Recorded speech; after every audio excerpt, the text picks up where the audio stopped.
everyone. Welcome to CNA, the daily newspaper analysis. Today we have got the following topics. So let's start. The first topic saying about the haul of fake of rupees 2000 notes.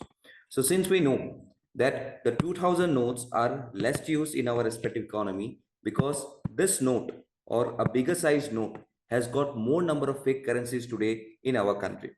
So 60% of the fake notes that is sized in 2021 were of these 2000 notes, okay, which is reported by this NCRB. Okay, so we have discussed about NCRB, about its respective values, that is the National Crime Record Bureau, what is its perspective, what is it headquartered at. Okay, so ye directly NCRB karte hai. So fake Indian currency notes has a face value of around rupees 20.39 crores as seized in 2021, and rupees 12.18 crore was in the demonetization of rupees 2000. Okay so ये denomination 2000 का ही है, जिसमें से 20.39 करोड़ हम लोग को मिला है last year in 2021. Okay so if I say about this fake Indian currency notes, तो fake Indian currency notes which are known as the FICNs also are known as counterfeit currencies, COUNTERFEIT, counterfeit currencies. And this currency is a currency which is produced without a legal sanction of a state or a government. And most counterfeit currencies that we Indian currency has got are directly printed in Pakistan.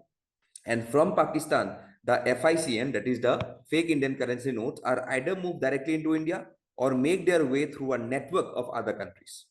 So if I see about the most important transit points, okay, of this FICN currencies, it may be including Nepal, it may be including Bangladesh, it may be Sri Lanka. So through all these respective nations which have got porous borders with countries of with the country of India, they directly trespass towards this country of India, making some of the FICN notes.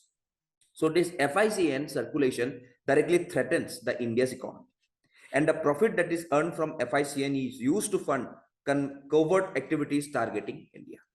So today, if you see that if I directly go with some of the impacts of fake currency on the Indian economy, I can directly see that it leads to the increase in the prices. That is, it leads to inflation.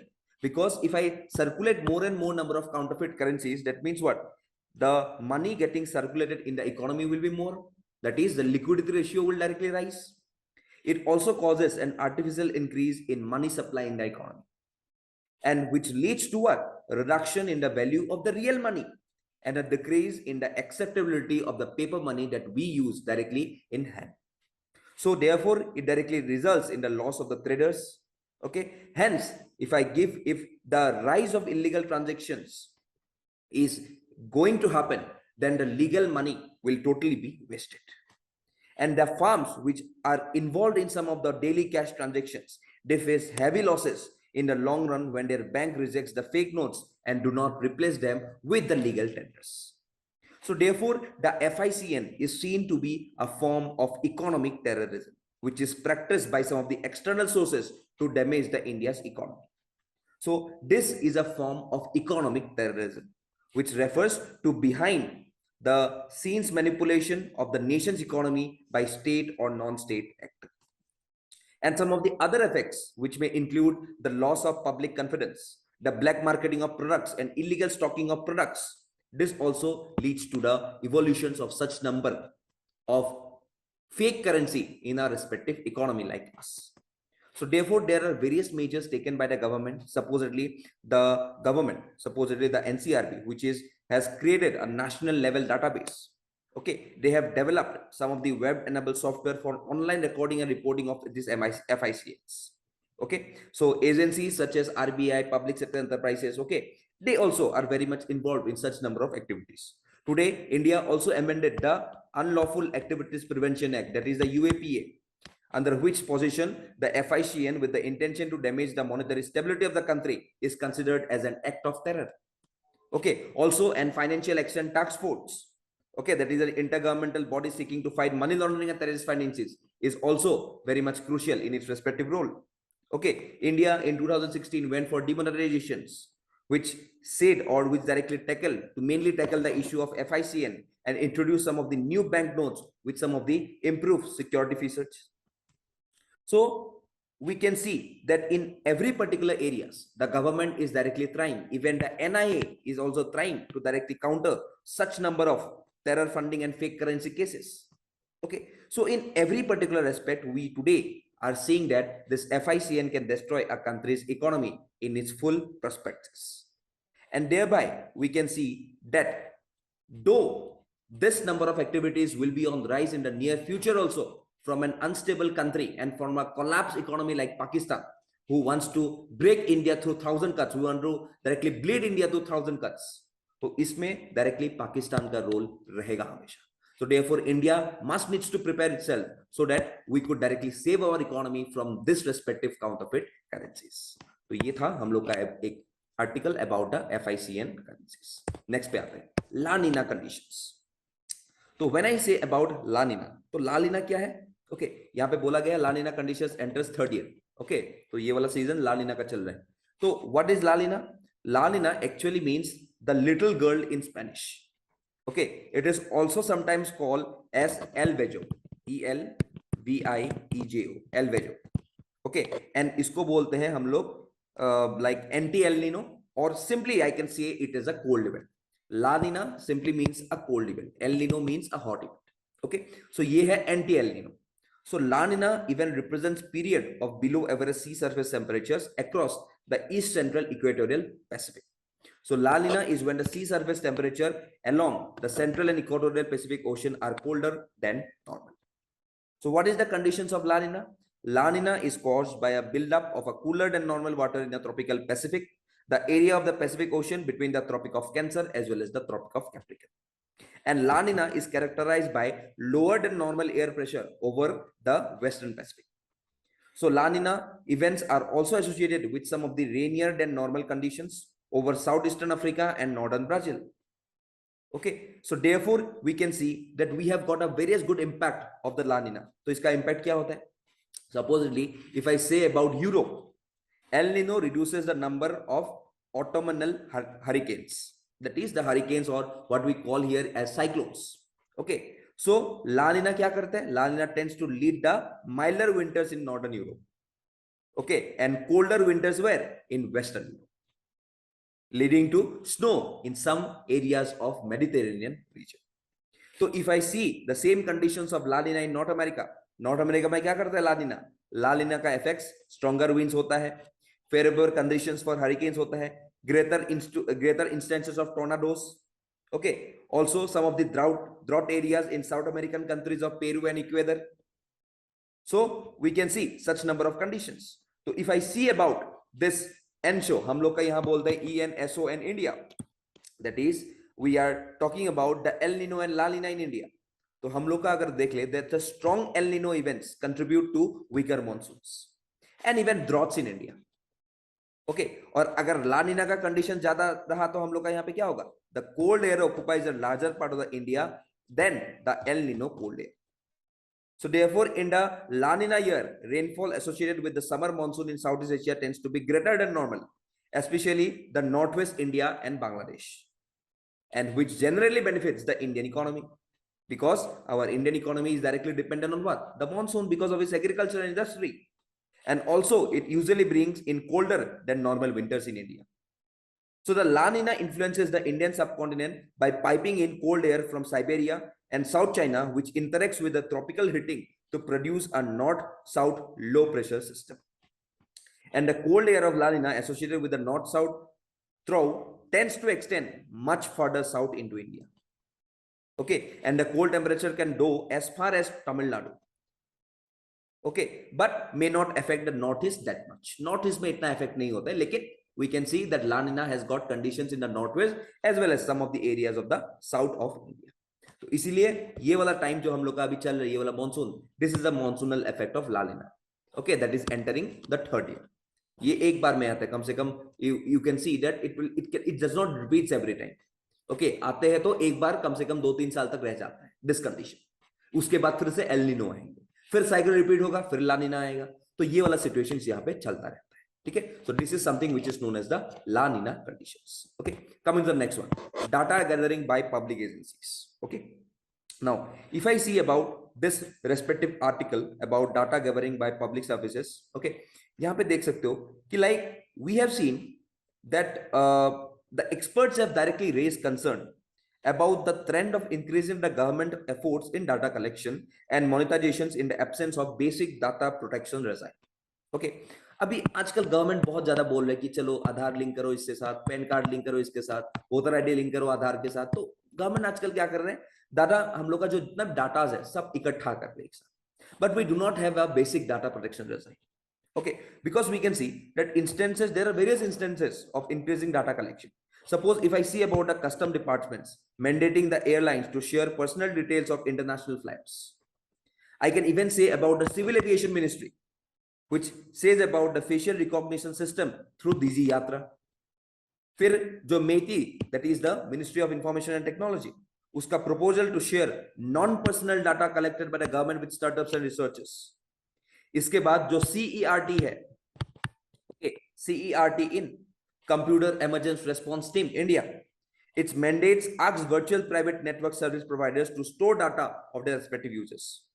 इसके बाद if I say about the Department of Telecommunication, the telecom operators and internet service providers to maintain commercial and call detail records for at least 2 years.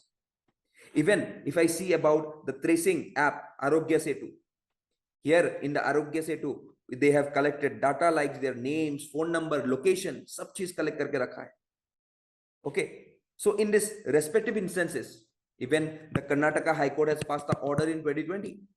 It ordered that the app of this Arogya Setu cannot be made mandatorily for the respective public because of the growing privacy concerns.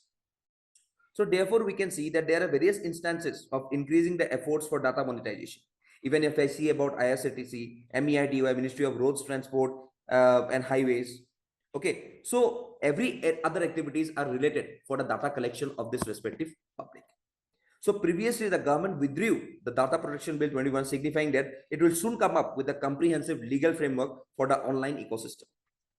Okay, also we have got some of the fundamental issue in treating citizens' data as wealth resources.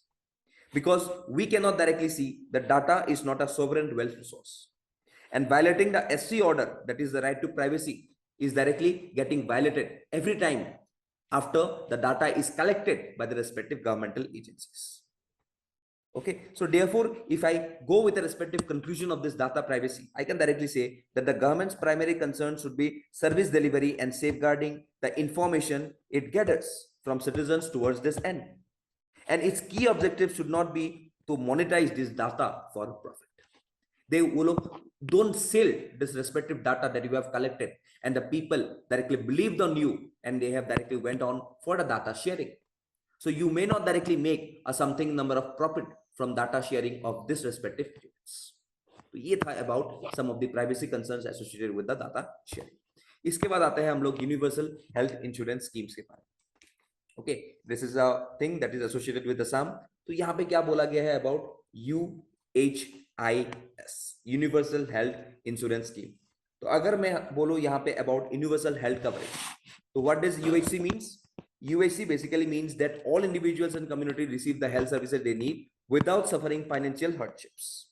Okay, and it includes the full range of essentiality, quality health services from health promotion to prevention, treatment, rehabilitation, and even the palliative care. Then the scheme will cover 80% of the people of the state, which enables everyone to access the services that address the most significant causes of disease and death, which will ensure the quality of those services is good enough to improve the health of the people who receive them. Okay, so therefore, universal health coverage for everyone, everywhere was also the theme of the World Health Organization in 2019. Because we know that the World Health Day is directly celebrated every year on 7th April. And the theme echoes the target set by what? The United Nations Sustainable Developmental Goals, that all countries must achieve universal health coverage by 2030, to which India is also a party. So इसी के upliftment के लिए we can see that the Assam government today is directly coming up so that they could directly make such number of universal health insurance schemes. Because recently, even the Assam Chief Minister, okay, when he was directly flagging off 83 new ambulances for 108 Mrityunjay scheme, he said about that he is directly planning, or the respective state government is directly planning to come up with a universal health insurance scheme through Ayushman Assam for those left out of Ayushman Bharat. And the scheme will cover senior citizens, journalists, people without NFSS cards, etc. And he said that these ambulances will be beneficial for the patients in rural areas and urban areas of Assam. So therefore, we can see that he went upon to directly issue such number of ambulances because it is clearly directly designated that the emergency ambulance service has saved nearly 1,80,000 lives so far. Okay, which directly includes some basic life support surface ambulances, some advanced life support surface ambulances, and also various number of boat ambulances, which can be seen in some of the hinterland areas, be it some of the chore areas. Okay, so therefore, through such number of schemes, through such number of health insurance schemes, this government directly wants to emphasize the importance of affordable healthcare for all, especially the need for emergency services to reach every nook and corner of this respective state. तो इसीलिए यहाँ पे on the lines of Ayushman Bharat, Ayushman Assam के through से we directly wants to bring an universal health insurance scheme so as to help the needy who directly wants such number of who are directly faced with such number of associated problems, who need some of the immediate healthcare system, and for that he do not have got a huge amount in his savings, so that the government over here directly comes up with such number of insurance scheme so that he could get a good treatment in some of the reputed medical colleges of Assam. Today, with the consent of the Dhubari authorities, the Dhubari became the 9th medical college of Assam. So these are the things associated with this universal health scheme. Okay, next आता है nuclear plant in war zone. यहाँ पे एक nuclear plant के बारे में बोल रहे हैं, उसका नाम है, you can see in this respective area, उसका नाम है Zaporizhia. Okay, that is Zaporizhia nuclear power plant, and this is an important town of Ukraine which houses the largest nuclear plant in Europe. Okay, so if I see about the location, it is directly located in some of the southern Ukraine on the banks of the river. तो यहाँ पे देख सकते हो, this is directly located in the southern Ukraine. तो in the southern Ukraine on the banks of the river Kakova. तो यहाँ पे Kakova river है, तो उसके directly side पे है, in the banks है, and this is directly the Europe's largest and 10th biggest in the world. Europe का largest है और 10th biggest किसका है? World का. So before the war started between Ukraine and Russia, it produced half of Ukraine's power with a total capacity of around 5,700 megawatt. इतना produce करते थे क्या? Electricity. And the plant has got some of the 6 reactors with a capacity of 950 megawatt each. Okay, but though यहाँ पे जितने भी 6 reactors हो सकते हैं, लेकिन 3 ही यहाँ पे active. Okay, so currently 3 are only active because of the conditions that we have seen today between Ukraine and Russia. So Russia directly seen that geographically the plant is very much located 200 kilometers from the Russia annexed Crimea and 500 odd kilometers from Ukraine's capital Kiev. So Russia captured the plant site in early March and continues to control it. As of now, the plant is run by Ukrainian staff and guarded by Russian troops. So Moscow has been accused of using the nuclear plant as a shield to fire rockets to target Ukrainian positions. And Russia, on the other hand, blames Ukraine for shelling near the plant, and the threat of a nuclear disaster remains real with the plant housing active reactors and stored nuclear waste. So even we can see about UN Secretary General Antonio Guterres. He warned that the situation could lead to a disaster, and the International Atomic Energy Corporation agency has been seeking access to the plant for a while now, with some of the utmost restraint directly coming in from whom? Russia. So amid demands to turn the area into a demilitarized zone, the G7 group of nations have called on Russia to immediately exit the plant and hand it control back to Ukraine. So therefore, यहाँ पे because of the continuous shelling, continuous firing, यहाँ पे कहीं भी disaster हो सकता है. So it will directly become what? The next Chernobyl of Ukraine. तो Chernobyl nuclear disaster हम लोग सब जानते हैं. At that time it was a part of the USSR. Okay, so Chernobyl disaster हम लोग सब जानते हैं. तो Ukraine today Chernobyl is directly another region of Ukraine. So Ukraine directly एक और जगह which is known as Zaporizhia, इसको directly Chernobyl नहीं बना सकता. So therefore this is a growing issue, and यहाँ पे directly the world community is also coming up so that to make this respective zone demilitarized in respective area. तो ये था about this. Then the age of hyperloop consumerism. So when I say about this hyper-lay consumerism, today we could see that the consumption is directly an important element of human civilization. Okay, the success of modern economies is very much dependent and measured a great deal by the level and nature of consumption. And we can see that from the hunter-gatherers, whose consumption was survival-centric, to the millennials for whose consumption is about fulfilling aspirations, the nature of consumerism has seen a tremendous shift from a period when we were directly collecting forest resources to the area where we are directly ordering foods through Zomato, through Swiggy, and all such number of consumer activities. And post-COVID pandemic, it directly very much there is a shift towards consumer behavior. Okay, so why these changes in consumption? See, the notion of consumption is changed, and today several streams of thoughts coexist. Okay, so today we can see that since the industrial revolution, the rise of the middle class in developed countries has led to a growth in consumption. And while on the one hand, the acquisition and display of material wealth are acceptable and even appreciated by a large section of society, another stream of thought advocates minimalism.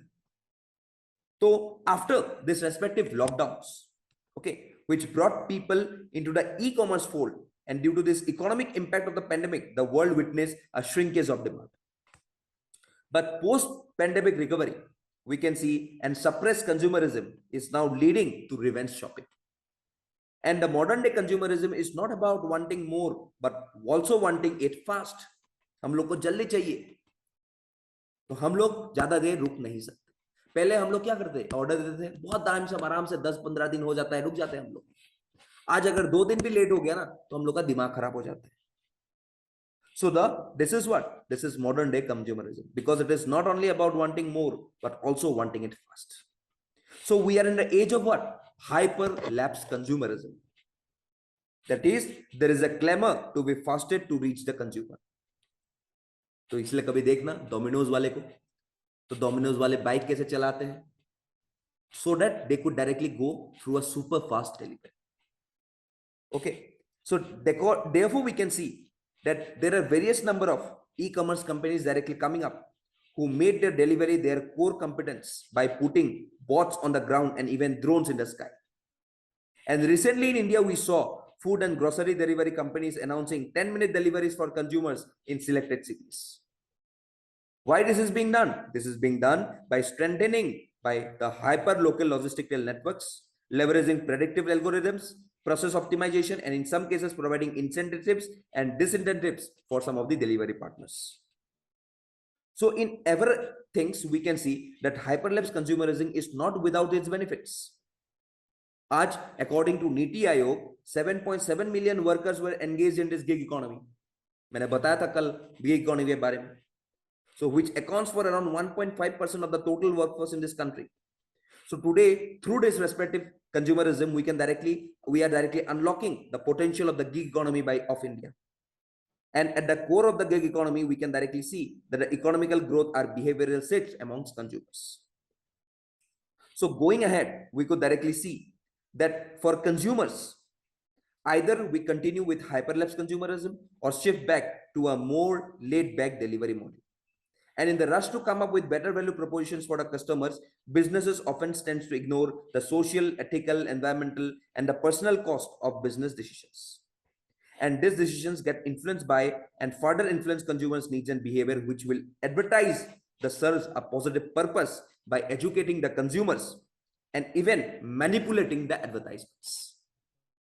So, the age of hyperlapse consumerism is directly giving a boost even to some number of economy. Even it is directly adding the role of people in the gig economy to directly make them an active workforce in the respective economy of our country. So यहाँ पे हम लोग का क्या है? There is a respective change from the hunters, okay, from the wild hunters. Today, at some point of time, we are directly wild hunters only. Okay, so today from the hunters gatherers, today we have directly survived through a millennials for whose consumption is about fulfilling aspirations and not only the stomach. So ये था about the age of hyperlapse consumerism. Okay, so this is all about today. You can attempt this 5 number of questions that you can see in your screen. Okay, so your answers will be directly been uploaded in your Telegram channel. So this is one of the main questions you can attempt. Okay, so that's all for today. Thank you and Jai Hind.